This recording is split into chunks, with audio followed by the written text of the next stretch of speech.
오늘 우리에게 주신 말씀은 요한복음 15장 1절에서 8절입니다. 찾으신 후 저와 여러분이 한 절씩 교독하시고 마지막 절은 합독하시겠습니다. 제가 가진 성경은 173쪽입니다. 나는 참 포도나무요 내 아버지는 농부라.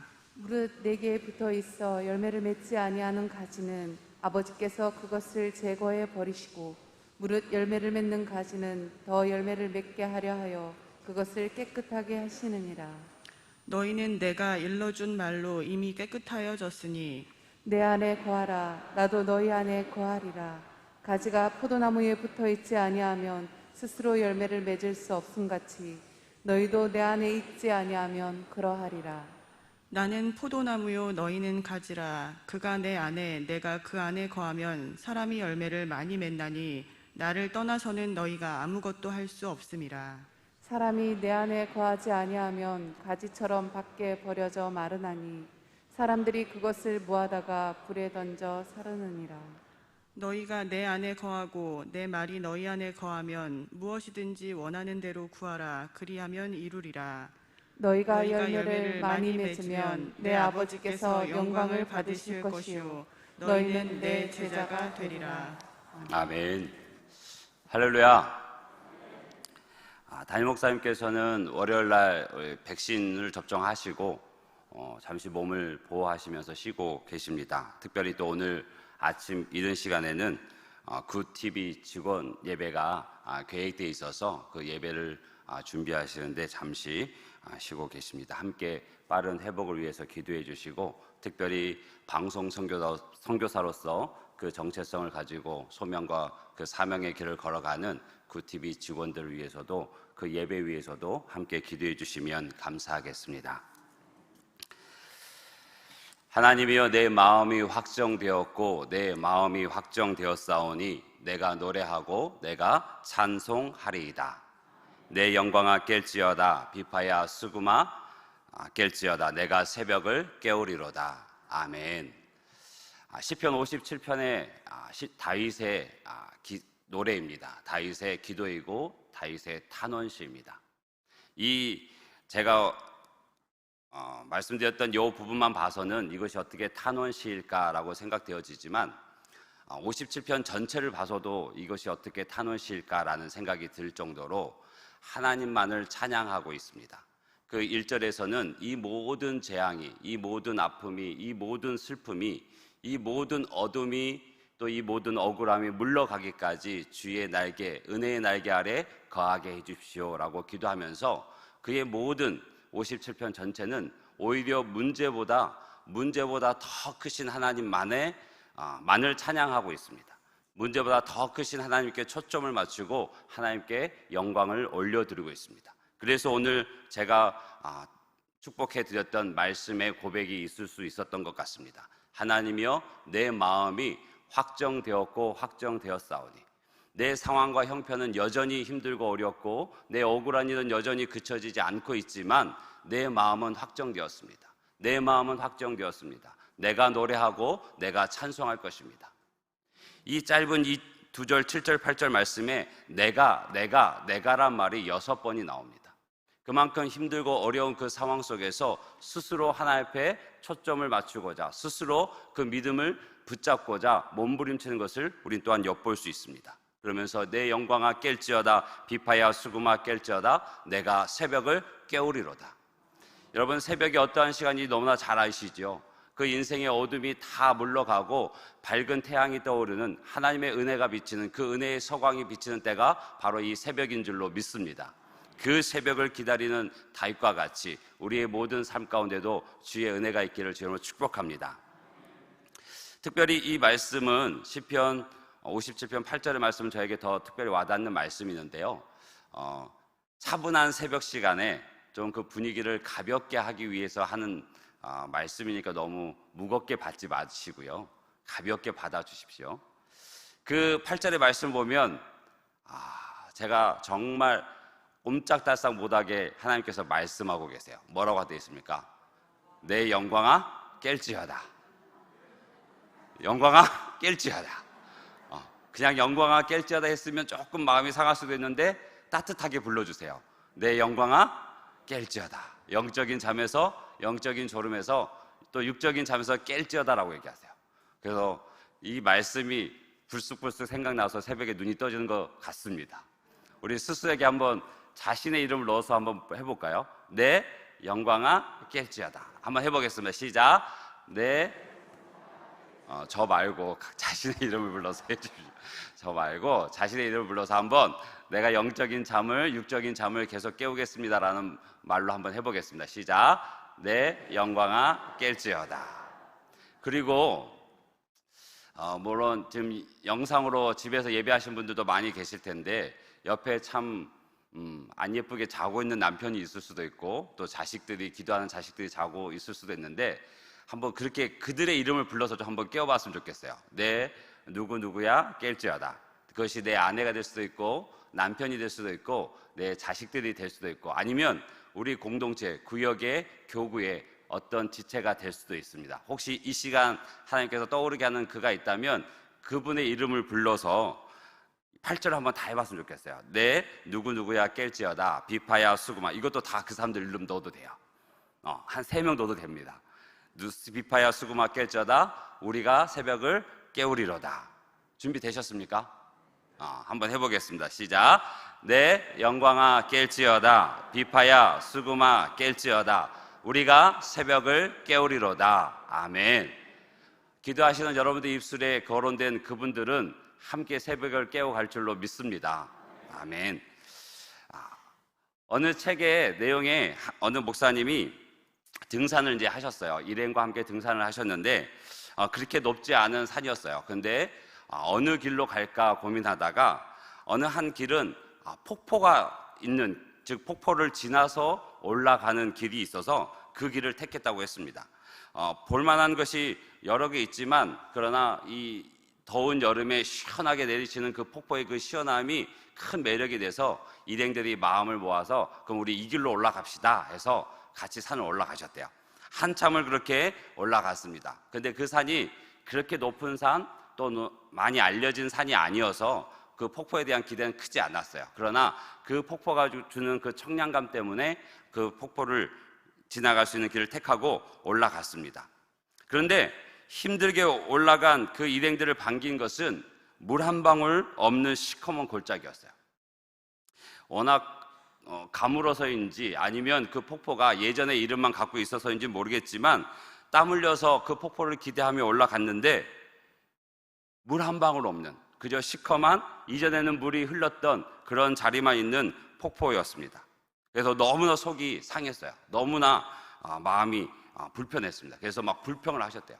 그리고 그 폭포가 들었으면 상당히 언짢을 욕을 해대면서 이게 뭐냐고, 이게 뭐냐고.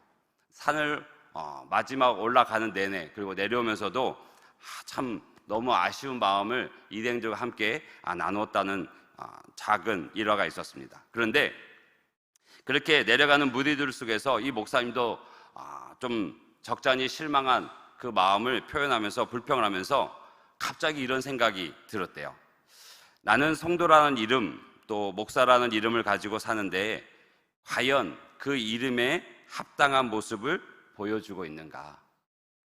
성도를 기대하시는 하나님이나 또 목사를 기대하고 나를 찾아온 사람에게 물 없는 폭포처럼 실망을 주지는 않는가라는 생각에 다다르게 되셨다고 합니다.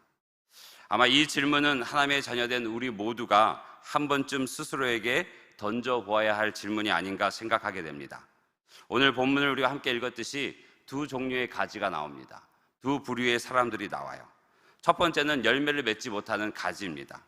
열매를 맺지 못하는 가지는 2절에서 제거해 버린다고 그러죠. 그리고 또 6절에서는 가지처럼 밖에 버려져서 말라지게 되고 또 그 마른 것들을 모아서 불에 사르게 된다라고 얘기하고 있습니다. 참 우리에게는 원치 않은 모습일 수 있어요. 그런데 분명히 주님께서는 열매 맺지 못하는 가지가 있다라고 얘기합니다. 그 대상이 누구일까? 아마 첫째는 유대인이지 않을까 싶습니다. 왜냐하면 유대인들은 구약시대에 하나님의 구원 사역의 주역이 되는 민족이었습니다. 하나님의 포도나무였습니다. 그래서 그들 가운데 메시아가 올 것을 알고 있었고 또 기다리고 있었습니다. 그러나 불행하게도 그들 가운데 오신 메시아를, 예수님을 거부함으로써 열매를 맺지 못하는 가지처럼 되어버리고 말았습니다. 그래서 하나님께서는 예수를 거부한 그들을 긍휼히 여기지 않으셨습니다. 우리가 로마서를 공부하면서 알았듯이 하나님께서 원 가지들도 아끼지 아니하셨다라는 말씀을 기억하실 거예요. 예수님을 보내셨지만, 메시아로 예수님을 보내셨지만 믿지 않은 그들, 유대인들은 하나님께서 긍휼히 여기지 않으셨습니다. 그러나 이스라엘 민족들은 자신들이 하나님께서 택하신 선민이라는 믿음 안에서 하나님의 약속에 참여할 유일한 민족이라는 그릇된 신앙만 가지고 있었습니다. 그런데 사실은 전혀 달랐습니다. 하나님의 약속을 기업으로 잇게 될 아브라함의 아들들, 아브라함의 자손들은 혈통적인 이스라엘이 아니라 예수를 믿는 영적 이스라엘입니다. 갈라디아서 3장 7절을 보게 되면 그런즉 믿음으로 말미암은 자들은 아브라함의 자손인 줄 알지어다. 아멘. 또 3장 9절 보게 되면 그러므로 믿음으로 말미암은 자는 믿음이 있는 아브라함과 함께 복을 받느니라. 아멘. 혈통적인 이스라엘이 아니라 영적인, 즉 믿음으로 하나님의 자녀된 저와 여러분이 하나님의 나라를 기업으로, 하나님의 약속을 기업으로 받는 줄로 믿습니다. 그러나 유대인들은 그렇지 못했어요. 또 둘째로 어떤 가지가 열매를 맺지 못하는 가지일까? 아마 그것은 표면적 그리스도인, 즉 행함이 없는 성도들일 것입니다. 스스로 예수 안에 있다고 여기지만, 믿음이 있음을 자랑하지만 행함이 없는 이들, 그들은 성경에서 분명히 믿음이 없는 자들이라고 얘기합니다. 야고보 사도는 2장 26절에 영혼 없는 몸이 죽은 것 같이 행함이 없는 믿음은 죽은 것이다 라고 얘기하고 있어요.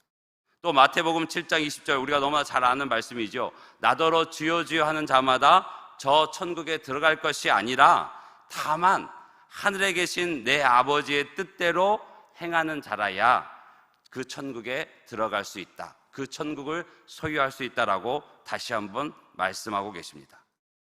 하나님의 약속에 참여하는 것은 곧 믿음이 행함으로 나타나는, 즉 행함으로 그 믿음이 증거되어질 때 그 천국이 우리의 것이 되심을 믿습니다. 이렇듯 열매 맺지 못하는 가지, 또 행함이 없는 믿음의 사람들은 그 원 가지에서 잘려나감을 당하게 됩니다.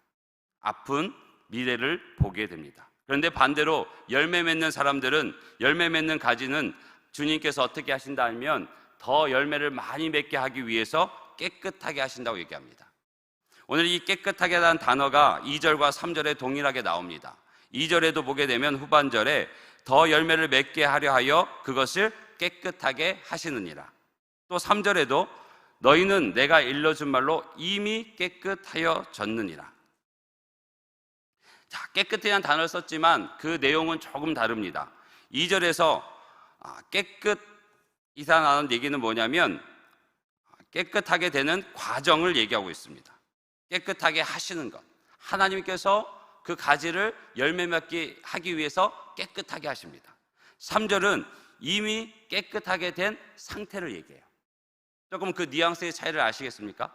2절은 깨끗하게 하시는 과정의 깨끗이고 3절은 이미 깨끗하여진 것입니다. 즉 요한복음 1장 12절을 보게 되면 영접하는 자 곧 그 이름을 믿는 자들에게는 하나님의 자녀가 되는 권세를 주셨으니, 이것은 예수님을 나의 구원자로 믿는 그 십자가의 사건, 그 부활의 그 사건을 믿는 그들에게 주어진 하나님의 자녀가 되는 권세예요. 이것은 한 번의 믿음으로 되어집니다. 그것이 3절이에요. 즉 하나님께 구원을 받아서 거룩함을 입은 칭의, 거듭남, 하나님의 자녀됨, 그것이 3절의 깨끗함입니다. 그 다음에 2절의 깨끗함은 무엇이냐면 하나님의 자녀된 우리가 하나님의 모습을 드러내는 거예요. 우리 안에 회복된 하나님의 형상을 보여주는 것, 그것이 2절의 깨끗함입니다. 깨끗해져 가는 거예요. 그것은 뭐냐면 성화, 성결의 의미입니다. 우리 모두는 그 2절 가운데 있는 줄로 믿습니다. 이미 우리는 3절에 하나님의 은혜로 하나님의 자녀 되었습니다. 그리고 이제는 하나님의 자녀로서 그 이름에 합당한 삶을 살아가는 줄로 믿습니다. 그래서 그 하나님의 자녀로 살아가는 그 걸음 속에 열매가 맺힌다는 거예요. 그 열매가 무엇이겠습니까? 갈라디아서 5장 22절 23절을 함께 같이 읽겠습니다. 같이 읽습니다. 오직 성령의 열매는 사랑과 희락과 화평과 오래 참음과 자비와 양성과 충성과 온유와 절제니 이 같은 것을 금지할 법이 없느니라. 아멘. 하나님의 자녀된 우리가 살아가면서 맺게 될 그 열매는 성령의 9가지 열매입니다. 방금 같이 읽으셨듯이 사랑과 희락과 화평과 오래 참음과 자비와 양성과 충성과 온유와 절제, 이것이 우리 삶 가운데 주렁주렁 매달리기를 주님으로 축복합니다. 이것을 바라고 계시는 거예요. 이 열매를 맺지 못하는 가지들, 이 열매를 드러내지 못하는 가지들은 하나님께서 제거하신다는 거죠. 근데 정말 하나님의 자녀된 우리 안에는 그 변화의 역사가 나타날 수밖에 없습니다. 성령이 우리 안에 계시니 그 성령께서 우리 안에서 그 열매를 맺기를 원하고 계십니다. 그 깨끗하게 되는 과정, 하나님께서 그 열매 맺지 않는 가지를 침과 같이 우리 인생 가운데도, 신앙의 생활 가운데도 중요한 교훈을 주고 계십니다. 우리가 살아가면서 정말 소중한 게 무엇인지, 그리고 정말 우리에게 필요한 것이 무엇인지 분별하지 못한다면, 또 우리가 취해야 될 것과 버려야 될 것을 분별하지 못하고 있다면, 그래서 그 쓸데없는 것들을 붙잡고 우리의 인생의 시간과 힘을 낭비하고 있다면 하나님께서 얼마나 가슴이 아프시겠습니까? 그래서 우리 인생에 가지치기를 하시는 겁니다. 그래서 우리 인생에 가지치기가 필요한 것입니다. 보통 과일나무에서 이 가지치기를 하게 되는데, 균형 잡힌 성장을 위해서, 또 열매를 더 맺기 위해서 이 가지치기를 하게 됩니다. 여러분, 우리 인생 가운데 우리가 맺고 있는 그 열매 가운데 가지치기 할 것들이 무엇인지 한번 떠올려 봤으면 좋겠습니다. 이 가지치기라는 것이 참 우리에게 유익한 것이고 꼭 필요한 것이지만, 그 가지를 쳐낸다는 것이 아픔이 동반합니다. 우리가 생활 습관 하나 바꾸는 것도 힘들잖아요, 그렇죠? 새벽을 깨우는 것조차도 힘듭니다. 많은 일상의 피곤함과 고단함이 묻어있는 삶 속에서 이 새벽을 깨운다는 것, 잠자리를 털쳐내고 일어난다는 것이 얼마나 힘든지를 우리가 잘 압니다. 그런데 내 인생에 필요하다고 생각하는 이것이 말씀에 빗대어 보니 그리 필요한 것이 아니에요. 아니, 말씀에서 말하는 것들을 붙잡기 위해서 이거를 놓을 수밖에 없는 상황 가운데 있을 때 우리에게는 많은 저항에 부딪히게 됩니다. 바라기는 우리 스스로 우리 삶 가운데 버려져야 될 것들을 가지치게 할 수 있는 그러한 믿음과 용기가 있기를 주님으로 축복합니다. 먼저긴 영적인 비만을 주의해야 됩니다. 우리가 코로나 기간에 참 많은 성도님들이 성경책을 많이 읽으십니다. 그리고 스스로 많은 말씀들을 읽고 더 묵상하는 자리에 나아갑니다. 그런데 그와 더불어서 동일하게 우리의 봉사하는 손과 수고하는 발이 필요합니다. 가난한 자와 병든 자, 외로운 자의 친구가 되어주는 것이 필요하고, 늘 안 보이는 곳에 있고 약하고 어리석은 자들과 함께 울고 함께 웃는 마음이 필요합니다. 또 반대로 영적인 영양실조도 주의해야 됩니다. 정말 교회의 섬김과 봉사는 왕성하게 많이 하지만 늘 영성이 부족해서 일을 하면 할수록 어려움을 만들고, 그 머릿속에, 그 마음속에는 인간적이고 세속적인 것들로 가득 차 있다면 하나님의 말씀과 거리가 먼 모습입니다. 또 우리 안에 교만과 자만심을 버려야 합니다. 우리가 성령의 9가지 열매를 함께 읽었던 것처럼 하나님이 원하시는 것은 그리스도인다운, 하나님의 자녀다운 그 성품이 우리 가운데 있기를 바라고 계십니다. 가난한 마음, 애통하는 마음, 온유한 마음, 의에 줄이고 목마른 마음, 긍휼히 여기는 마음, 깨끗한 마음, 화평케 하는 마음, 의 때문에 고난 당하는 마음이 우리 안에 있기를 원하십니다. 그리고 탐욕과 거짓된 야망을 제거하길 원하십니다. 디모데전서 6장 6절에 8절을 보게 되면, 그러나 자족하는 마음이 있으면 경건은 큰 이익이 되느니라.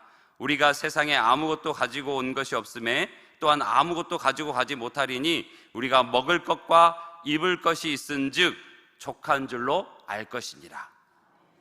끝없는 욕심, 거짓 없는 야망, 정말 이것은 우리 삶 속에 필요한 것이 있습니다. 또 삶 속에 채워져야 될 것들이 있죠. 그런데 그 이상의 것들을 바라고 또 품게 되는 것은 하나님 앞에 죄를 범하게 되는 것이라고 얘기하고 있습니다. 또 때로는요, 그 유혹이 있어요. 하나님의 이름으로 성취하려는 열심을 우리 안에 사단이 살짝 뿌려놓고 갑니다. 나를 위해서인데, 내가 좀 더 편하고자 하는 위함인데 하나님의 이름을 위해서라라고 그것을 포장하게 만들고 스스로도 그렇게 속게 만드는 사단의 가라지와 같은 생각들이 우리 안에 뿌려질 수 있습니다. 탐욕과 거짓된 야망을 제거하는 저와 여러분이 되기를 주님으로 축복합니다.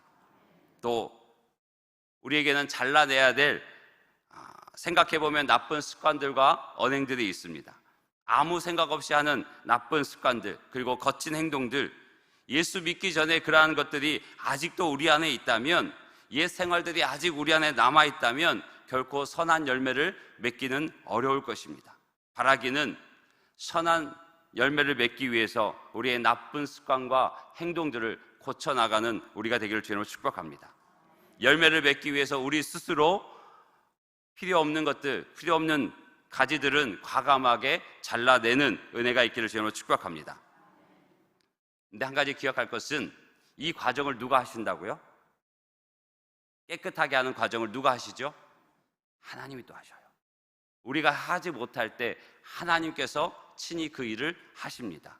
왜? 하나님은 자기 사람을 찾으시고 하나님은 자기 자녀를 변화시키시고 새롭게 하기를 원하시니까요. 마치 조각가가 정말 아무런 모양이 없는 그 바위를, 그 돌들을 자신이 생각하는 그 구상한 작품을 만들기 위해서 쳐내듯이 우리의 삶에 불필요한 가지들을 쳐내십니다. 바라기는 하나님과 함께 우리의 삶에 필요 없는 것들을 쳐내는, 잘라내는 그러한 믿음의 걸음이 우리 안에 있기를 주님으로 축복합니다. 4절로 내려가면 전혀 다른 이야기가 있는 것 같아요. 오히려 더 근본적인, 근원적인 질문이고 요청이 나타나게 됩니다. 4절에 뭐라고 되어 있습니까? 주님께서 간곡히 그리고 분명하고 명료하게 말씀하세요. 내 안에 거하라. 내 안에 거하라. 지금까지 하나님의 자녀들이 어떻게 열매를 맺어야 되는지에 대한 그 말씀을 하시면서 4절에 분명하게 얘기하고 있습니다. 내 안에 거하라. 이 말씀을 보게 되면 내 안에 거하라, 나도 너희 안에 거하리라. 가지가 포도나무에 붙어있지 아니하면 스스로 열매를 맺을 수 없음같이 너희도 내 안에 있지 아니하면 그러하리라. 또 5절에 나는 포도나무요 너희는 가지라. 그가 내 안에 내가 그 안에 거하면 사람이 열매를 많이 맺나니 나를 떠나서는 너희가 아무것도 할 수 없음이라. 아멘. 열매를 내는 방법이 무엇이라고요? 주님께 붙어 있는 것. 가지가 열매를 맺을 수 있는 것은 그 원줄기에 붙어 있는 것입니다. 하나님이 기뻐하시는 열매를 낼 수 있는 유일한 방법은 예수님 안에 거하는 것. 그것을 분명하게 말씀하고 계세요. 하나님은 우리 안에 정말 열매를 맺길 원하십니다. 다른 말로 얘기하면 하나님의 자녀로서의 그 모습이 온전히 회복되길 원하세요. 하나님의 백성으로서 나타내야 될 당연한 하나님의 모습들이 나타나기를 원하고 계시는 거죠. 그래서 16절에 보게 되면 하나님께서 우리를 택하시고 세우신 이유를 말씀하고 계십니다. 너희가 나를 택한 것이 아니요 내가 너희를 택하여 세웠나니 이는 너희로 가서 열매를 맺게 하고 또 너희 열매가 항상 있게 하기 위함이다라고 해요. 하나님께서 수많은 영혼들 가운데 우리를 택하시고 세우신 이유가 열매를 맺게 하고 열매를 항상 있게 하기 위해서라고 말씀을 하고 계세요. 또 오늘 우리가 함께 읽었던 8절의 말씀에서도 너희가 열매를 많이 맺으면 내 아버지께서 영광을 받으실 것이요 너희는 내 제자가 되리라 라고 얘기하세요. 열매를 많이 맺으면 하나님께서 영광을 받으신다는 거예요. 그리고 우리가 주님의 제자됨이 나타난다, 입증된다라고 말씀을 하고 계세요. 주님께서는 저와 여러분이 이 땅에 살아있는 동안 열매 맺기를, 많은 열매 맺기를 기대하고 계신 줄로 믿습니다. 그 예수 안에 거하라, 이것은 어느 특정한 때 우리에게 요청하시는 게 아니고 매 순간, 매 시간 매일같이 우리에게 예수 안에 거하라고 하시는 말씀이에요. 그러면 이 예수 안에 거한다, 이게 무슨 의미일까요? 예수 안에 거한다. 저는 세 가지로 단계적으로 좀 알아보길 원합니다. 첫째는 완전한 겸손이에요. 여러분, 4절 5절 제가 아까 한 번 더 읽어드렸는데 내 안에 거하라, 그리고 나도 너희 안에 거한다. 또 5절에서는 그가 내 안에 내가 그 안에 거한다라고 얘기하세요. 그리고 바로 그 뒷절에 뭐가 나오냐면 4절에서는 스스로 열매를 맺을 수 없다라고 그랬어요. 그리고 5절의 후반절에서 뭐라고 얘기하냐면 나를 떠나서는 너희가 아무것도 할 수 없다라고 얘기하세요. 수긍되십니까? 인정하십니까? 나를 떠나서는 아무것도 할 수 없다고 그러세요. 열매 맺을 수 없고 아무것도 할 수 없다고. 이 사실을 전적으로 인정하고 받아들이는 은혜가 있기를 주님으로 축복합니다. 마치 여기 있는 꽃들이 그 아름다움을 나타내고 그 향기가 아직 남아있다 할지라도 그 원 줄기에 떨어진 이 꽃들은 점점 시들어가서 버려질 뿐입니다. 원 줄기된 예수님을 떠나 있는 가지는 아무리 훌륭해 보이고 아무리 힘이 있어 보여도 시간이 지나면 마르게 되고 열매 맺지 못하면 물론이거나 마르게 되고 나중엔 버려지게 되는 거예요. 우리는 꼭 그와 같습니다. 예수님을 떠나서는 열매를 맺을 수 없어요. 예수님을 떠나서는 아무것도 할 수가 없습니다. 창세기 41장 15절 16절을 보게 되면 요셉이 그렇게 고백합니다. 바로가 요셉에게 이르되 내가 한 꿈을 꾸었으나 그것을 해석하는 자가 없더니 들은즉 너는 꿈을 들으면 능히 푼다 하더라. 요셉이 바로에게 대답하여 이르되 내가 아니라 하나님께서 바로에게 당신에게 편안한 답을 하시리라 라고 얘기합니다. 뭐라고 얘기합니까? 내가 하는 것 아니고 하나님께서, 내 지혜로 내 경험으로 내 능력으로 하는 것이 아니라 하나님께서 당신에게 편안한 답을 주실 것입니다 라고 말씀을 하고 있습니다. 여러분, 우리 안에 열매 맺는 능력은 있지 않습니다. 그 열매 맺는 근원은 우리 안에 있지 않습니다. 오직 주님 안에 있습니다. 오직 주님과 함께 할 때 우리의 삶은 열매로 맺혀질 것입니다. 열매 맺을 능력도 주님 안에 있음을 우리는 고백합니다. 그리고 이 진리가 우리 삶 전체를 지배해야 됩니다. 오직 주님 안에 있습니다. 모든 것이 주님 안에 있습니다. 그래서 주님이 모든 것이 되십니다. 그러므로 우리는 그분 앞에, 그분 안에 거해야 되는 줄로 믿습니다. 여러분, 이 완전한 겸손이 주님 없이는 존재할 수도 없고 주님 없이는 어떤 일도 할 수 없다는 이 진리가 우리 타락한 자아상, 자존감, 자존심에 강하게 부딪힙니다. 깊은 우리 자존심에 상처를 주고 우리 마음을 불편하게 합니다. 예수 안에 거한다는 것은 완전한 겸손의 자리에 서는 것입니다. 우리가 주님을 만나기 전에 얼마나 가치 없는 존재였는지, 우리가 주님을 만나기 전에 얼마나 부족하고 결점투성이었는지를 깨닫고 인정하는 것, 그것이 예수님 안에 거하는 첫 단추와 같습니다. 이제는 그 누더기 같은 옷을 벗어던지고 겸손의 새 옷을 입는 저와 여러분이 되기를 주님으로 축복합니다. 베드로전서 5장 5절 6절은 이렇습니다. 젊은 자들아, 이와 같이 장로들에게 순종하고 다 서로 겸손으로 허리를 동이라. 하나님은 교만한 자를 대적하시되 겸손한 자들에게는 은혜를 주시느니라. 그러므로 하나님의 능하신 손 아래서 겸손하라. 때가 되면 너희를 높이시리라. 아멘.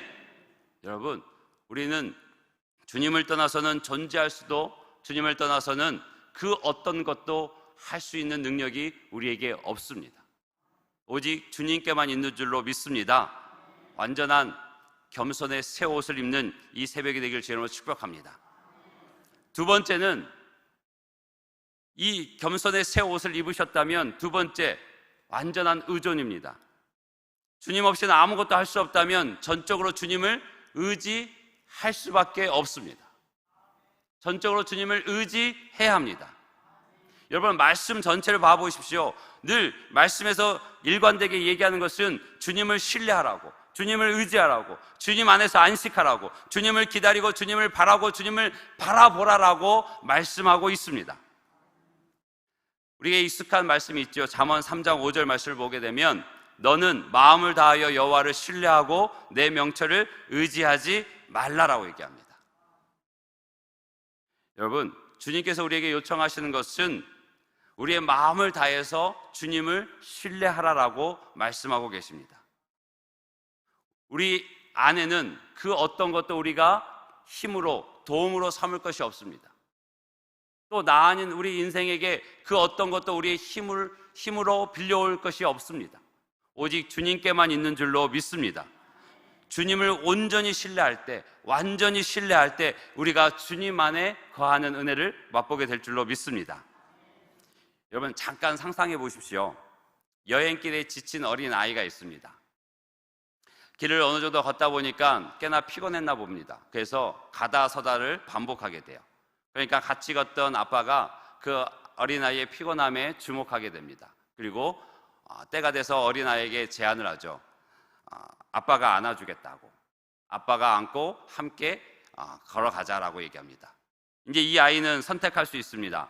아빠의 사랑에 찬 제안을 거절하고 계속해서 힘들게 가든지, 아빠의 사랑의 제안을 받아들이고 아빠를 믿고 아빠의 팔에 안겨서 함께 그 아름다운 길을 걸어가든지.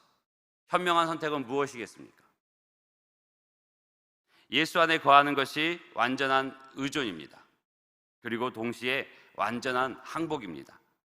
어린아이가 아빠의 팔에 전적으로 안겼다면 아빠의 품에 자신을 전적으로 내어 주어야 합니다. 그래서 아빠의 품에 안겨서, 아빠의 팔에 안겨서 아빠가 어디로 그를 데리고 가든 아빠를 의지함으로, 아빠를 의존함으로 걸어가게 되는 것입니다. 어둠 속에 있든 빛 속에 있든, 거친 길을 가든 편안한 길을 가든, 오르막을 가든 내리막을 가든, 때로는 거센 풍랑 앞에 서든 잔잔한 물가에 서 있든, 그 어린아이는 아빠의 품에 안겨서 아빠의 팔을 의지하여서 함께 가면 됩니다. 이것이 완전한 항복입니다. 여러분, 4절에 보게 되면 내가 너희 안에 거하고, 너희가 내 안에 거하고 나도 너희 안에 거한다라고 말씀하셔요. 그런데 주님을 우리 안에 거하려면, 초청하려면, 우리 안에 거하시게 하려면, 그 하나님의 다스림이 우리 안에 있게 하려면 모든 방법으로 그분을 인정해야 됩니다. 잠언 3장 6절 보게 되면 너는 범사의 그를 인정하라, 그리하면 내 길을 지도하시리라. 하나님께 다 맡겨드릴 때, 하나님을 온전히 의존하고 온전히 하나님 앞에 항복하며 나아갈 때, 범사의 그를 인정할 때 하나님께서 우리의 길을 지도해 주십니다. 그 은혜가 저와 여러분 가운데 있기를 원합니다. 주님 안에 거하는 저와 여러분 되기를 주님으로 축복합니다. 그렇게 될 때 하나님께서 맡길 때 하나님께서 우리에게 하시고자 하는 일들을 이루어 가실 수 있습니다. 우리가 어느 길을 가든지 평안함을 누릴 수 있습니다. 주어진 이 땅의 삶, 참 힘들고 어렵고 눈물 나고 고된 삶이지만 이 삶을 이겨나가는 힘도 주님 안에 있는 줄로 믿습니다. 비록 지금은 주저앉아 있지만 일어설 힘도 주님 안에 있는 줄로 믿습니다. 지금은 다 다쳤지만 여는 힘도 주님 안에 있는 줄로 믿습니다. 오직 하나님을 의지하고 나아갈 때 하나님께서 우리를 통해 하나님께서 하시고자 하는 일들을 이루어 가실 줄로 믿습니다. 여러분, 정말 하나님의 왕관의 보석 같으신 빛나고 소중한 우리 시대가 풋나무교회 모든 성도 여러분, 우리는 매 순간 그리고 매 시간 그리고 매일 주님께 동일한 부르심을 받습니다. 내 안에 거하라, 내 안에 거하라. 주님 안에 거할 때 우리가 호흡할 수 있고, 주님 안에 거할 때 우리가 열매 맺을 수 있습니다. 주님 안에 있을 때 우리가 진정한 참 자유와 평안을 누릴 수 있습니다. 주님 안에 있을 때 내일을 꿈꿀 수 있습니다. 바라기는 주님 안에 거하는 완전한 겸손과 완전한 의존과 완전한 항복으로 나아가는 저와 여러분이 되기를 주님으로 축복합니다. 여러분, 이 완전이라는 단어를 써서 좀 마음에 어려움이 있으실 수도 있어요. 완전한 겸손, 완전한 의존, 완전한 항복. 이 완전이라는 단어는 겸손해서든 아니면 우리 안에 다른 생각이 있어서든 하나님 앞에 나아가는데 우리의 마음을 약하게 하기에 충분합니다. 그런데 여러분, 절대 낙담해서는 안 됩니다. 오히려 이 완전이라는, 겸손 앞에 붙은 이 완전, 또 의존이라는 단어 앞에 붙은 완전, 또 항복이라는 단어 앞에 붙은 이 완전이라는 단어가 오히려 하나님 앞에 더 깊은 겸손으로, 더 높은 수준의 의존으로, 더 높은 수준의 항복으로 나아가도록 하는 동기가 되기를 주님으로 축복합니다. 하나님께서는 우리에게 열매 맺기를 원하십니다. 이를 위해서 우리를 택하셨고 세워주셨고 지금 이 순간에도 깨끗하게 하고 계십니다. 우리 스스로 열매 맺지 못하는 요소들은 과감히 잘라내야 합니다. 우리가 스스로 하지 못한다면 하나님께서 직접 그 부분에 개입하실 것입니다. 또 우리가 예수 안에 거할 때 열매를 맺을 수 있습니다. 풍성히 맺을 수 있습니다. 주님 앞에 완전한 겸손과 완전한 의존과 완전한 항복으로 서는 저와 여러분 되기를 주님으로 축복합니다. 기준을 낮추지 말고 오직 예수님께 초점을 맞춰 나아가는 저와 여러분이 되기를 주님으로 축복합니다. 갈라디아서 2장 20절 말씀 우리 함께 읽어보겠습니다. 함께 읽습니다. 내가 그리스도와 함께 십자가에 못 박혔나니 그런즉 이제는 내가 사는 것 아니요 오직 내 안에 그리스도께서 사시는 것이라.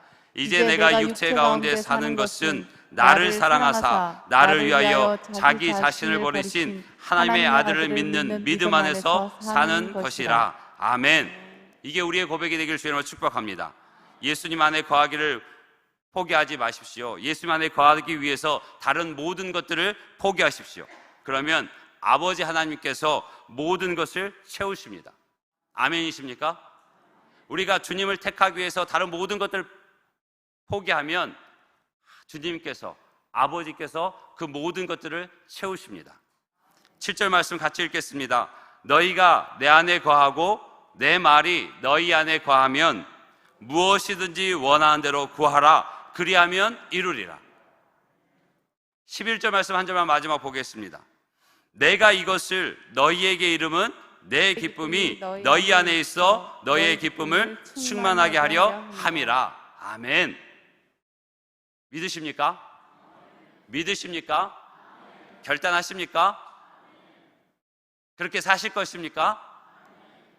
어째서 작아지십니까? 믿음으로 고백하고 믿음으로 결단하고 믿음으로 살겠노라고 기도하는 이 새벽이 됐으면 좋겠습니다. 하나님 앞에 온전히 거여서 정말 세상이 줄 수 없는 그 사랑을, 그 힘을 느끼는 하루가 되기를 주님으로 축복합니다. 우리 함께 기도하기 원합니다. 우리 이 시간 기도할 때 말씀을 통해서 우리에게 주신 그 말씀의 은혜를 붙잡고 기도하기 원하고, 오늘 담임 목사님의 굿TV 직원 예배를 가운데 하나님 임하시를 은혜를 사모하며 기도하고, 또 우리의 모든 삶 속에 함께 하시는 주님을 붙잡고 나아가는 기도의 시간이 되길 원합니다. 특별히 우리 가운데 있는 환우들, 그리고 삶의 문제 가운데 아파하는, 힘들어하는 그 지체들을 위해서 기도해 주시기를 간절히 소원합니다. 우리 주의 이름 한번 간절히 부르고 기도하겠습니다. 주여, 살아계셔 역사하시는 아버지 하나님, 주의 은혜 안에서 믿음을 걷는 하나님의 백성들, 하나님의 자녀들, 이 새벽 주 앞에 아버지 앞에 졸린 눈을 비비고 나와 하나님의 말씀의 은혜를 사모함으로 나와 하나님께 소원하며 기도하며 그 말씀의 은혜를 채워주심을 감사합니다. 아버지 하나님, 주께 우리의 허락하신 그 은혜의 길을, 그 믿음의 길을 아버지 주저함 없이 오직 주님과 함께 걸어가는 거룩한 걸음걸음이 될 수 있도록 주님 역사하여 주옵소서.